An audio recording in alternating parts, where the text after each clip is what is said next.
Return to Castle Wolfenstein scripting is focused on entities and events. For example, the spawn event occurs when the soldier entity spawns into the game world, and the walking event is triggered to make the soldier move between markers. And this event-driven approach is common in game scripting, but less so in traditional programming languages like C and Python. Moving on, I guess that you are asking yourself, is it possible to have a script for the player? Yes, it's possible. Just add the following section to the top of the AI script.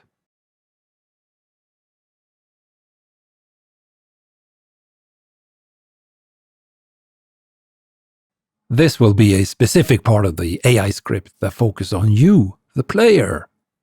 In the player's spawn event handler, let's type print hello world. This text will show up in the console. Save the script and test the map. Open the console with Shift and the Escape key, and there's the text, hello world. Go back to the script and add mu_start, and then just add a path to one of the songs that came with the game. I'm going to use L_theme. Both the hello world text and the music are in the spawn event handler, so they will be executed when you, the player, spawn into the world. Save the script and restart the map. The music starts playing right away. We see hello world. The player spawns before we press the start button. Quit the map and back to the script. I'm going to add a new event handler called player start. This event will be triggered as soon as you press the start button. Let's add a more dramatic music. mu_start, and then the path to the classic assault music. I will also add print RtCW forever. Save the script and rerun the map.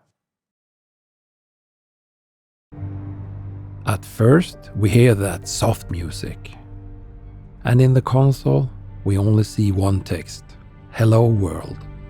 Next, I press the start button. The music changed to the more dramatic assault music. In the console, we can see the new text. We have proven that the player start event is triggered once the player clicks on the start button.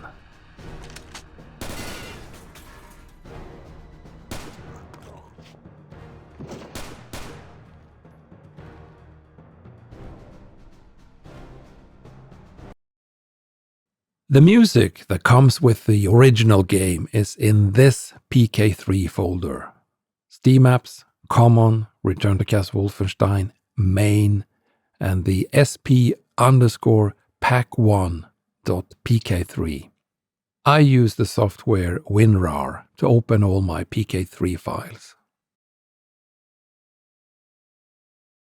And then inside the folder sound and music, you will find all the music that comes with the original game.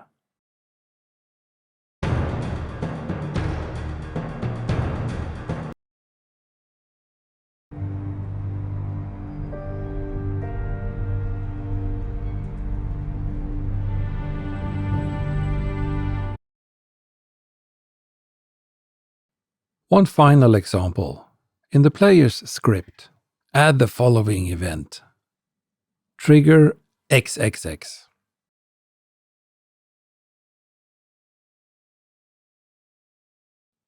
Now we have 3 events in the player's script.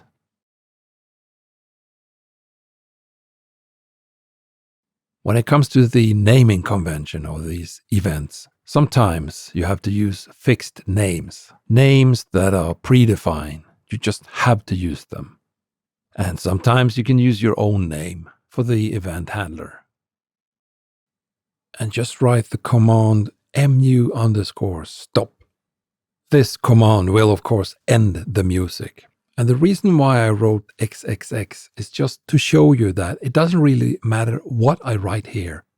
The most important thing is that I put the word trigger in front of it. And in this example, I created the event trigger XXX for the player entity. But how can we execute this new event? There are many ways to do it, and in this video, I'll utilize the death of the enemy soldier. So, in the soldier's script, add the event handler death.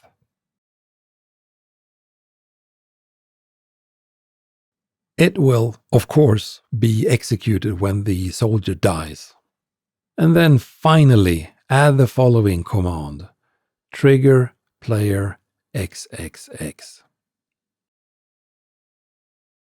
And just for the fun, let's also add print rip. Save the script and test the map.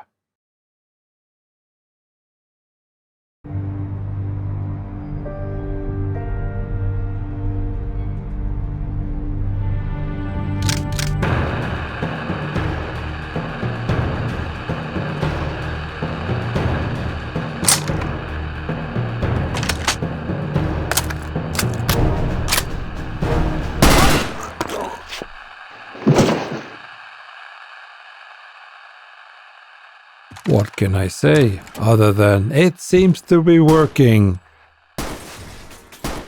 Thank you so much for watching my videos and happy mapping!